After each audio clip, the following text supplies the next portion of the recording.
Señores, pasa Francia. Nos quedamos afuera de la Copa del Mundo. Nos quedamos afuera del Mundial. Nunca más me ilusiono con la selección. ¡Vamos, vamos, Argentina! ¡Vamos, vamos a ganar! ¡Que esta barra quilombera no te deja cantar! ¡Vamos, vamos!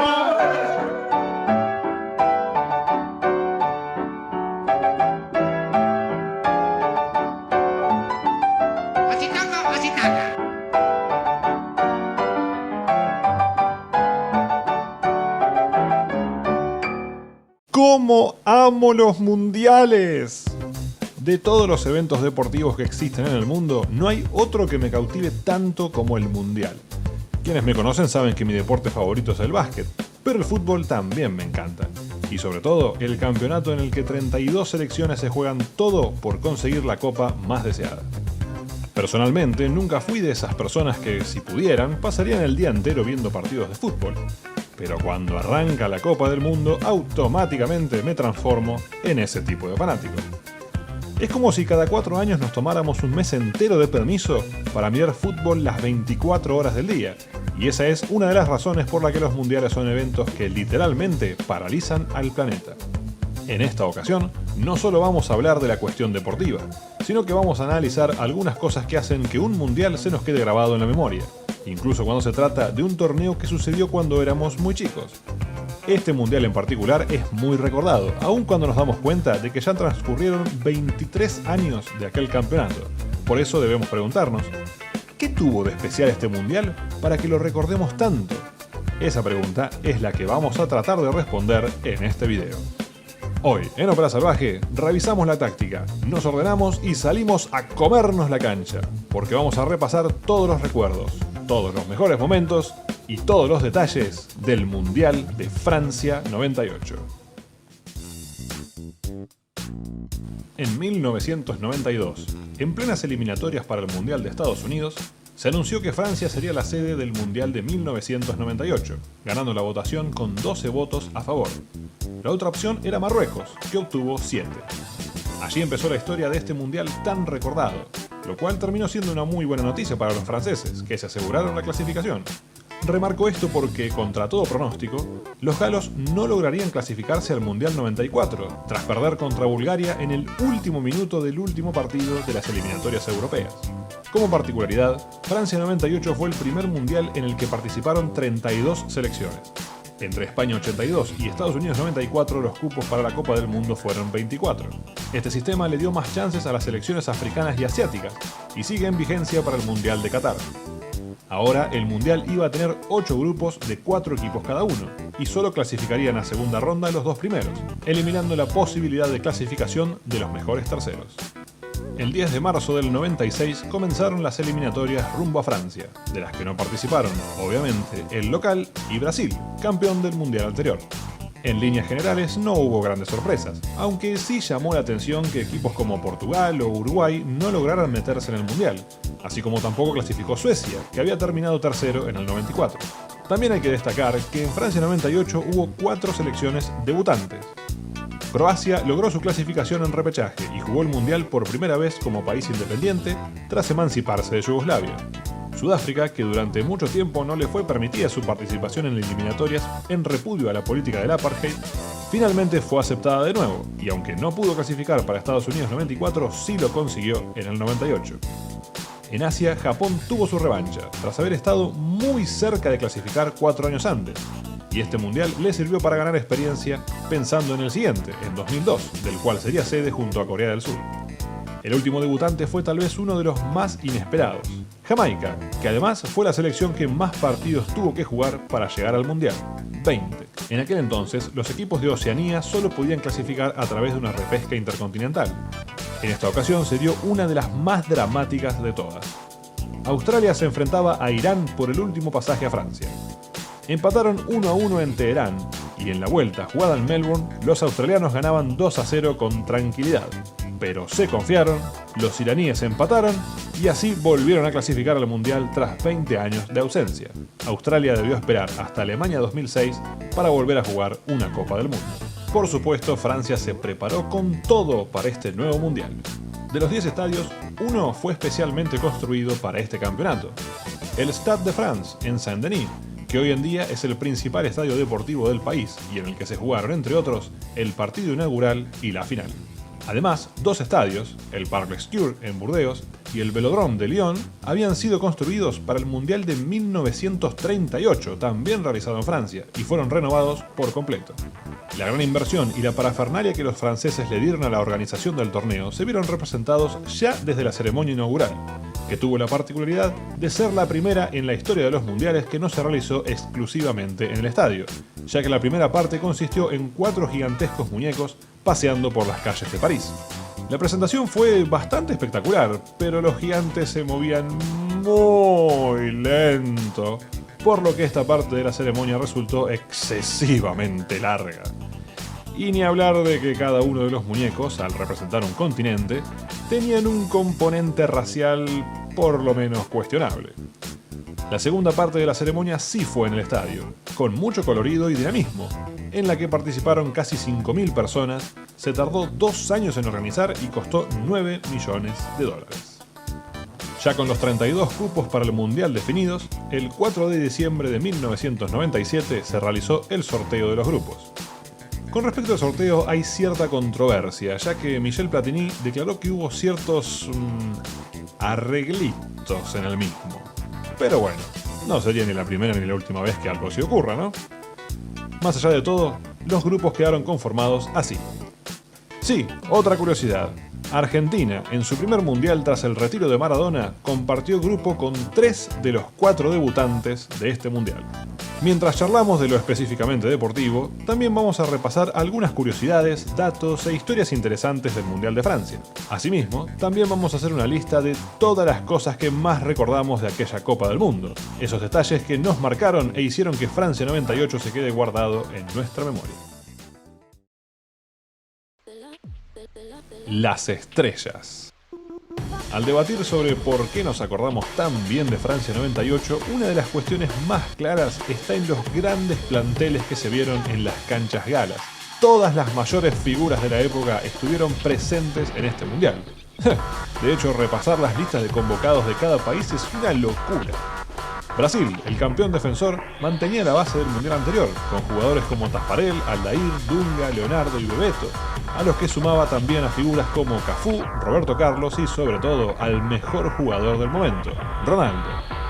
Italia con figuras como Del Piero, Vieri y Roberto Baggio, pero también con una defensa sólida formada por Maldini, Cannavaro, Costa Curta y Nesta. Los locales también tenían un equipazo, muy joven en general, pero con muchísimo talento. Djorkaeff, Desilly, Petit, Dugarry, Deschamps, Trezeguet y el mejor de todos, Zinedine Zidane. Holanda era otro equipo impresionante, con los hermanos de Boer, Seedorf, Davids, Kluivert y Bergkamp. Alemania, por su parte, apostó a la experiencia de jugadores como Matthäus o Klinsmann. Rumania por la magia de Hagi, Popescu e Ilie. Inglaterra con los goles de Alan Shearer junto con Scholes y Beckham en el medio. España también se armó con lo mejor de su liga, con Hierro, Morientes, Luis Enrique, Kiko y Raúl como figuras. Y Argentina llevó un equipo como para ilusionarse, con figuras como Ayala, Almeida, Simeone, Verón, Zanetti, El Piojo López, Ortega y Batistuta. Y eso que estamos nombrando solo a los equipos considerados importantes. El resto de los equipos del Mundial también estaban llenos de figuras que se destacaban durante aquellos años. Zucker, Boban y Prosinecki en Croacia, los hermanos Michael y Brian Laudrup en Dinamarca, J.J. Okocha en Nigeria, Campos y Luis Hernández en México, el Pibe Valderrama en Colombia, Chilaver, Gamarra y Celso Ayala en Paraguay, Salas y Zamorano en Chile, Stoichkov en Bulgaria y muchos más.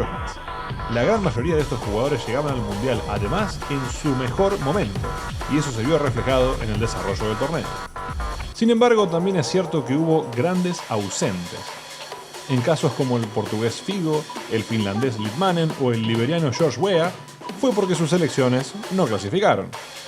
Pero en otros casos hablamos de jugadores que no fueron parte de sus planteles mundialistas, ya sea por lesión, decisiones de los técnicos o incluso controversias fuera de la cancha. Es el caso de 2 figuras mundiales, como el brasileño Romário y el inglés Paul Gascoigne. Romario se había lesionado y esa fue la causa oficial de que no lo convocaran, pero ya se sabía que en realidad había tenido fuertes encontronazos con el cuerpo técnico. El caso de Gascoigne estuvo mucho más claro.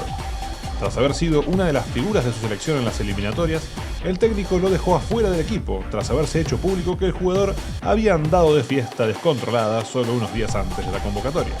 Se sabe que Gascoigne, que ya tenía varios episodios de indisciplina durante su carrera, estuvo cerca de agarrarse a las piñas con el técnico después de esto, y ya nunca más volvería a jugar para Inglaterra.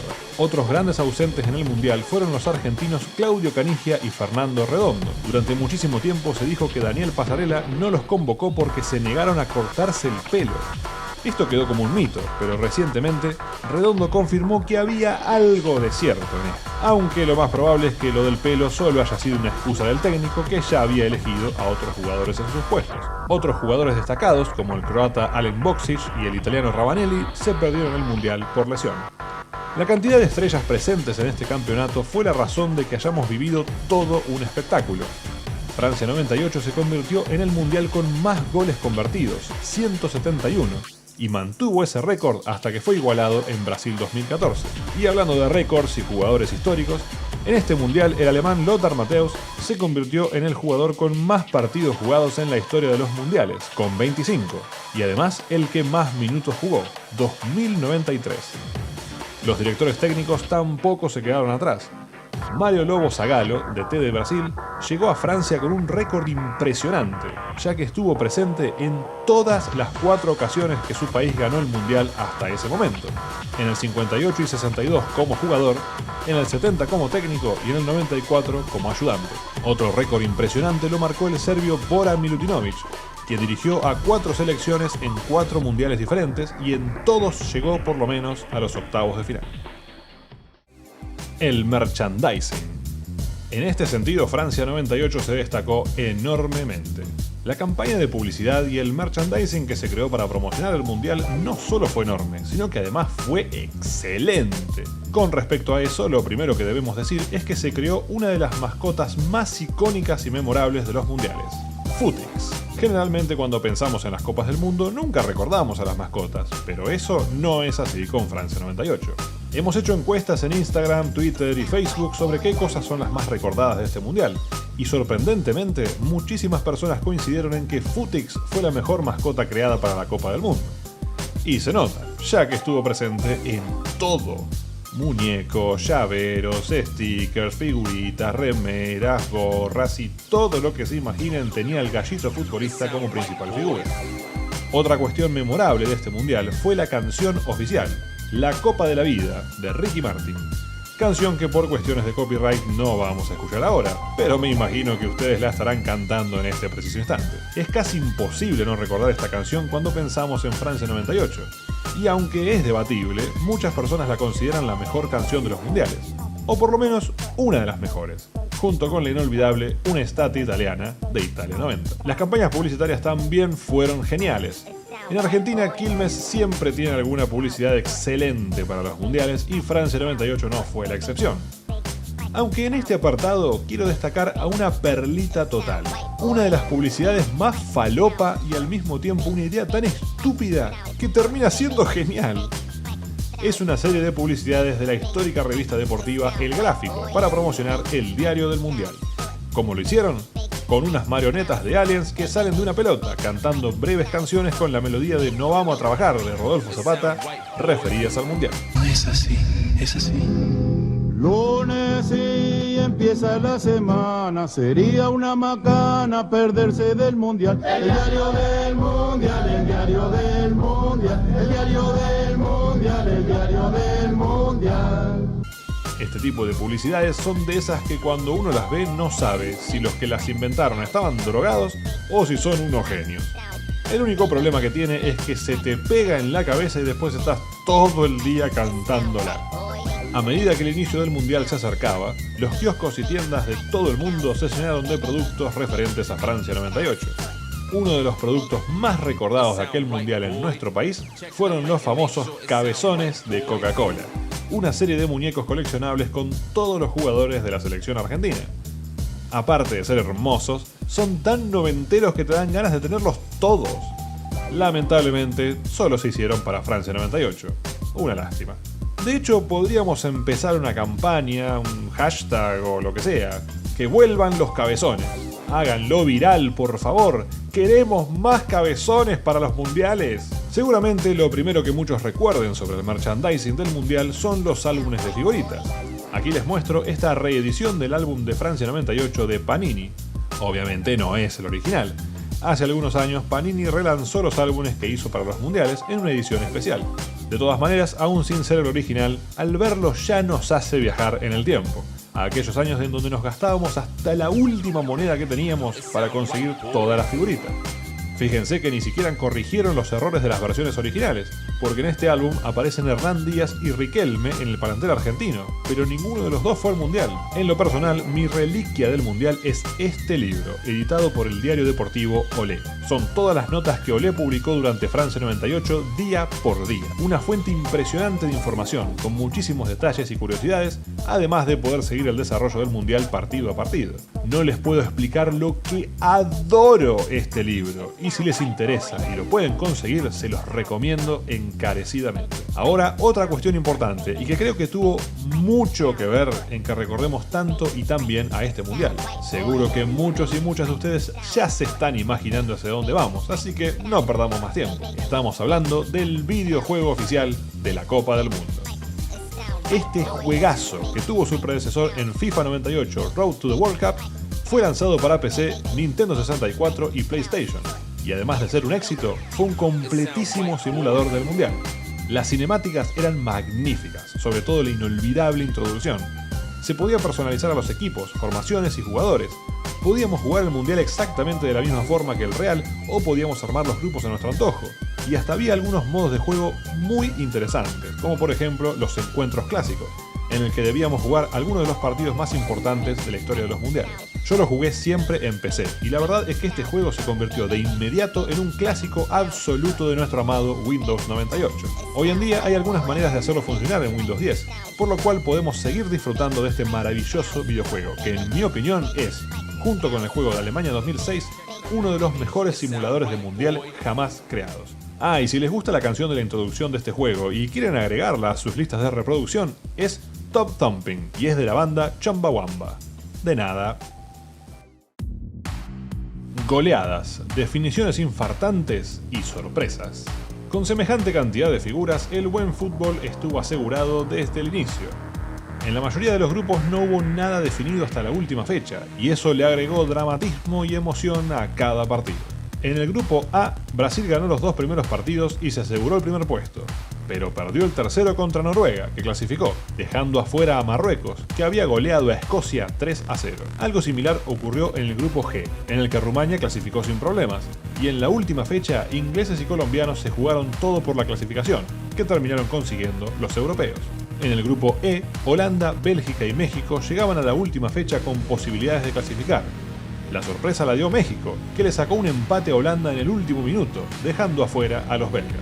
Otra definición dramática se vio en el grupo C, en el que España, que arrancó muy flojo el mundial, necesitaba vencer a Bulgaria y esperar a que Nigeria, ya clasificado, hiciera lo mismo contra Paraguay. España goleó 6-1 a los búlgaros, pero contra todo pronóstico, Paraguay ganó. Así, los españoles se convirtieron en la única selección de las consideradas candidatas que no superó la fase de grupos.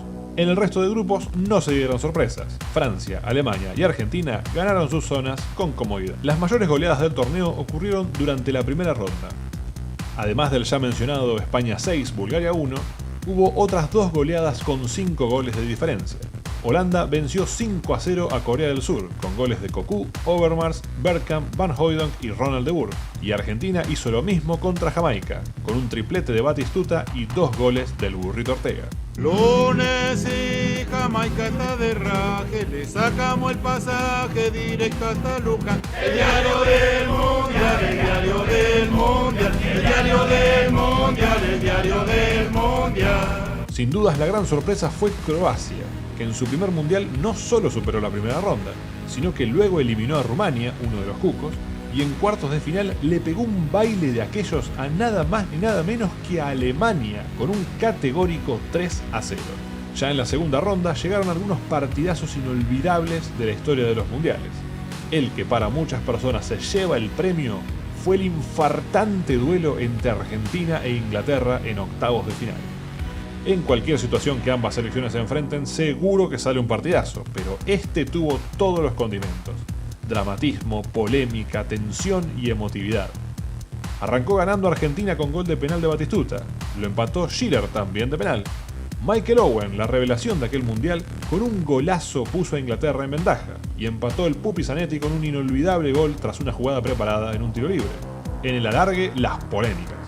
Beckham se va expulsado y le anulan un gol a Inglaterra cuando el partido se terminaba. Llegaron los penales y allí el Lechuga Roa se convertiría en héroe, atajando los penales de Paul Ince y David Batty, para que Argentina avance a los cuartos de final. Miércoles y pobrecita Inglaterra inventaron la regla que aprendan a jugar. El diario del mundial, el diario del mundial, el diario del mundial, el diario del mundial. Los penales también favorecieron a Francia en cuartos de final, que tras empatar 0-0 con Italia sacó pasaje a semifinal desde los 12 pasos, mientras que los italianos siguieron mufados con los penales, ya que esta fue la tercera eliminación consecutiva de un mundial por esa vía. Otro partidazo de los cuartos de final fue el duelo entre Brasil y Dinamarca, con los daneses ganando casi desde el arranque, y Brasil sacando a relucir el talento de sus mejores jugadores, terminaría dando vuelta a la historia, con un sufrido 3-2. Los argentinos nos ilusionábamos cada vez más y empezamos a creer que ganar el mundial era posible. Lamentablemente la ilusión llegó hasta ahí. En cuartos nos enfrentamos a Holanda, empatábamos 1-1, pasamos gran parte del partido con un hombre más por la expulsión de Senden, y sobre el final del partido todo se vino abajo. Ortega, que venía siendo figura, se hizo expulsar por un cabezazo a Van der Sar, y en el último minuto Dennis Bergkamp metió un golazo impresionante, diciéndole au revoir al sueño argentino de ganar la Copa. ¡La puta que me parió! ¡La puta que me parió! ¡No lo puedo creer, la puta que me parió! Pero si hablamos de un partido muy especial, deberemos volver a la fase de grupo. Fue el que jugaron Estados Unidos e Irán. El contexto político y la enemistad entre ambos países debido a las constantes guerras que libraron desde 1979 calentaron mucho la previa. Pero al final, los jugadores de ambos equipos dieron una auténtica lección de paz y entendimiento. Encima dio la casualidad de que el partido se jugó en el día del fair play. En lo deportivo, Irán ganó 2-1, consiguiendo su primera victoria en un mundial, aunque lamentablemente no les alcanzó para pasar de ronda. Domingo sí, mucho vino y asado, ravioles. Bueno, sigamos adelante, porque creo que ahora ya estamos listos para empezar a hablar sobre la superioridad estética de las camisetas. En este aspecto creo que todos y todas vamos a estar de acuerdo. Las camisetas de las selecciones participantes en Francia 98 son las mejores y más lindas de la historia de los mundiales. ¡Caso cerrado! Las pruebas están a la vista. Los diseños fueron muy originales, vistosos y coloridos, incluso en las camisetas que se mantuvieron más cercano a lo tradicional. Llama la atención que en los siguientes mundiales no se hicieron diseños de ese tipo, y es una lástima. Este fue sin duda uno de los puntos más memorables de Francia 98. Además de la camiseta de Argentina, les voy a nombrar algunas de mis favoritas. Y espero que ustedes también me digan en los comentarios cuáles son para ustedes las mejores camisetas de Francia 98. La de Rumania es bastante tradicional, pero aún así es muy linda, sobre todo la roja, que es la que están viendo. Otra tradicional es la de Irán, aunque también tenía una camiseta alternativa que creo que usaron en las eliminatorias pero no en el mundial. Esta, con el detalle de la bandera extendiéndose, una belleza. Como el caso de la camiseta de Túnez, con esas líneas en el torso y en los hombros, me encanta. La selección local también tuvo esta hermosa camiseta, tan linda en azul como en blanco. A partir de este punto veremos camisetas con diseños más complejos y menos típicos. Un ejemplo de esto es la de México, con el detalle del calendario azteca estampado en el fondo. Otra muy buena camiseta a destacar es la de Japón, con las lenguas de fuego en los brazos, y esta que es la camiseta del arquero. En cuanto a diseños atípicos, o por lo menos llamativos, dos camisetas se destacaron especialmente, la de Sudáfrica y la de Jamaica. Si me dan a elegir, me quedo con la de los caribeños. Y por último, la camiseta obligatoria a nombrar, la de Croacia, una de las más icónicas del mundial, tanto la blanca como la azul. Ahora no queda otra que hacer el típico comentario de viejo. Ya no las hacen como antes. ¡No soy tu abuelo! Datos Y curiosidades. Todos los mundiales tienen lo suyo. En este punto vamos a conocer algunos datos y cifras destacables, así como también algunas historias curiosas y llamativas que sucedieron durante el mundial. Ya hemos mencionado a algunos jugadores estrellas que no participaron por diferentes motivos de la Copa del Mundo. Pero hubo un caso diferente, el de una estrella que sí fue al mundial, pero que no lo terminó. Estamos hablando del colombiano Faustino Asprilla, que solo jugó el primer partido en la derrota ante Rumania, se enojó muchísimo cuando fue reemplazado y no se le ocurrió mejor idea que hacer declaraciones al respecto en la prensa, hablando mal de sus compañeros y dando a entender que había jugadores preferidos por el técnico. Esta bomba generó que el Tino Asprilla sea separado del plantel. Aún así, él no fue el único jugador que terminó afuera del mundial por indisciplina. A los sudafricanos Brendan Augustin y Noti Mokoena también les sacaron rápido el pasaje de vuelta, después de aparecer en la concentración muy tarde en la noche y en un claro estado de embriaguez. Lo más increíble es que Sudáfrica no solo sufrió este episodio, sino que al inicio del mundial vivió otro que fue francamente insólito. Resulta que días antes del debut, el arquero André Arendse sufrió una distensión de ligamentos, por lo cual no podría jugar el mundial. ¡Uy, qué mal! Por esa razón, el cuerpo técnico tuvo que reemplazarlo, citando a otro arquero. ¡Qué bien! ¿Problema solucionado?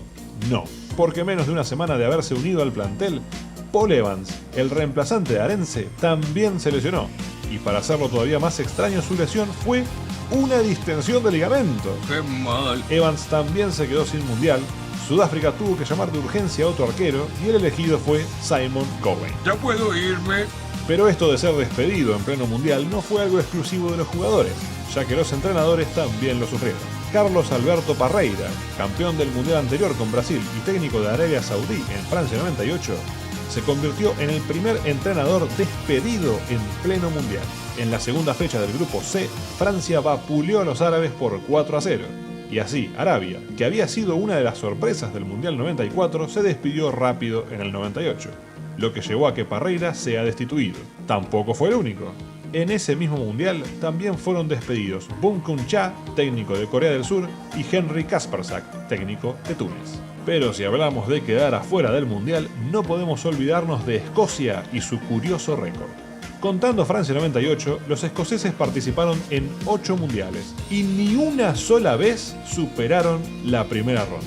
En este mundial se repitió la historia. Así, su nada envidiable récord de ser la selección con más participaciones sin pasar la fase de grupos continúa vigente. En Francia 98, Brasil fue el primer equipo en un mundial en asegurarse la clasificación a octavos de final en el segundo partido de su grupo. Otra curiosidad relacionada la aportó Chile, que superó la fase de grupos sin haber ganado ningún partido. Empató 2-2 con Italia, 1-1 con Austria y 1-1 con Camerún. Fue el cuarto equipo en conseguir el pase a octavos sin victorias. Antes de Chile, lo logró Gales en el 58, Italia en el 82 e Irlanda en el 90. De hecho, Chile terminó el Mundial de Francia sin ganar, ya que en octavos fue goleado por Brasil 4-1. En Francia 98 se aplicó por primera vez el gol de oro. Si en la segunda ronda un partido iba a la largue, ganaba quien convirtiera un gol. Si ninguno marcaba, definían por penales. Justamente en este mundial se convirtió el primer gol de oro. Lo marcó Laurent Blanc en octavos de final para que Francia elimine a Paraguay.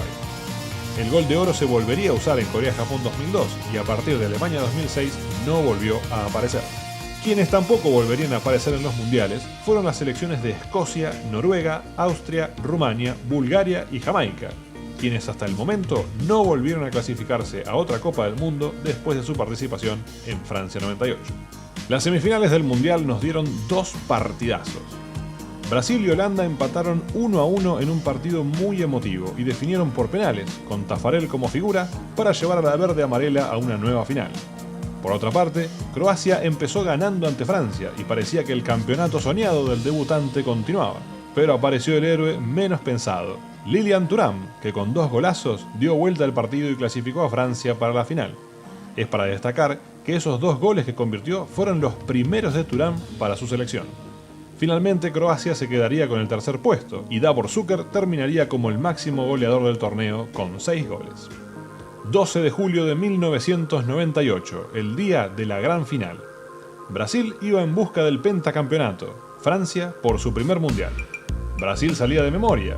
A los locales solo les faltaba Blanc, expulsado frente a Croacia.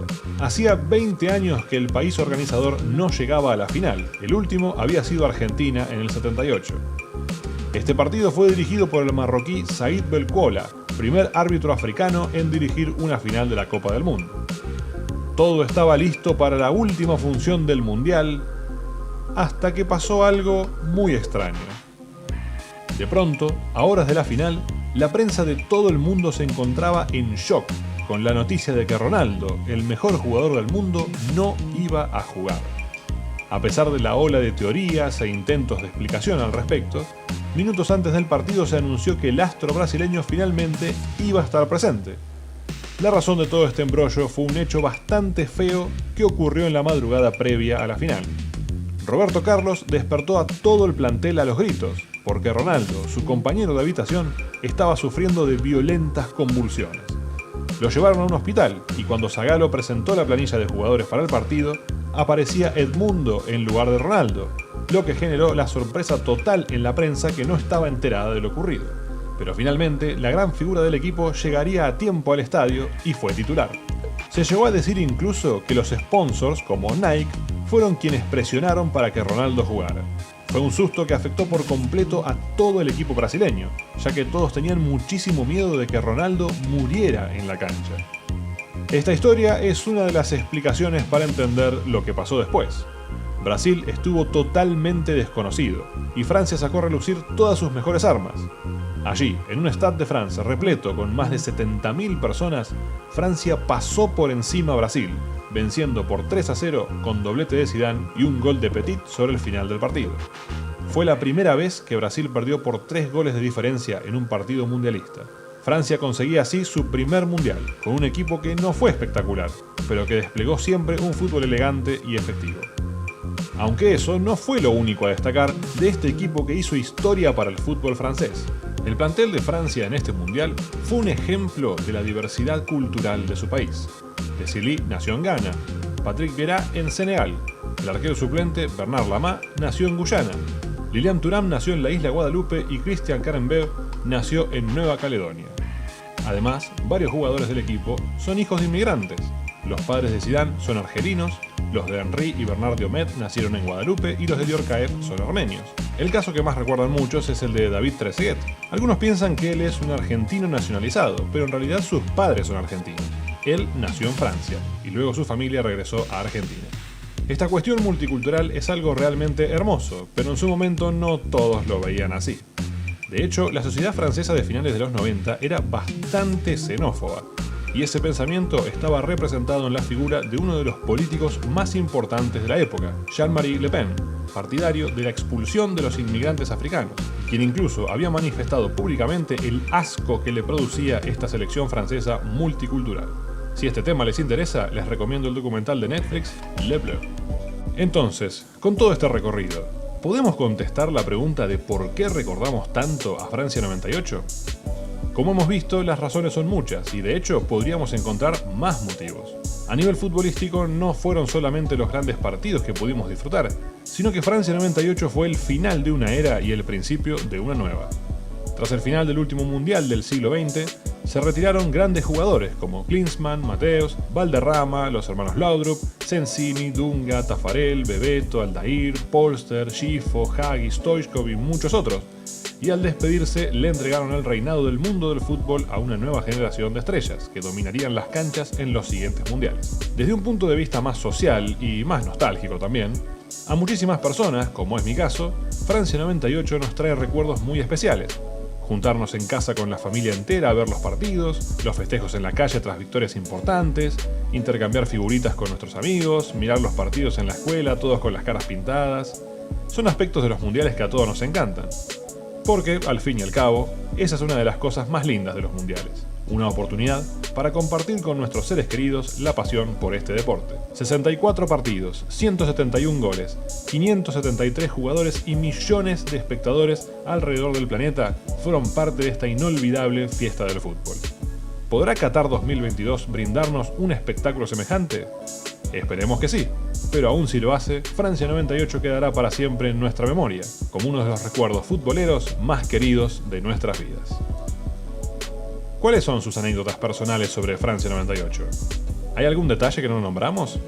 Dejen todas sus opiniones en los comentarios, así como les invitamos a seguirnos en todas nuestras redes sociales para participar de encuestas y enterarse todo acerca de nuestros videos. Muchísimas gracias a todos los que participaron dejando sus opiniones, recuerdos y merchandising sobre Francia 98 en Instagram y Facebook. Espero que hayan disfrutado del video tanto como yo disfruté haciéndolo. Si este canal les gusta mucho y quieren aportar para que sigamos creciendo, pueden hacerlo en nuestra cuenta de Cafecito. El link está en la descripción. Eso es todo por hoy. Nos vemos en la próxima edición de Ópera Salvaje.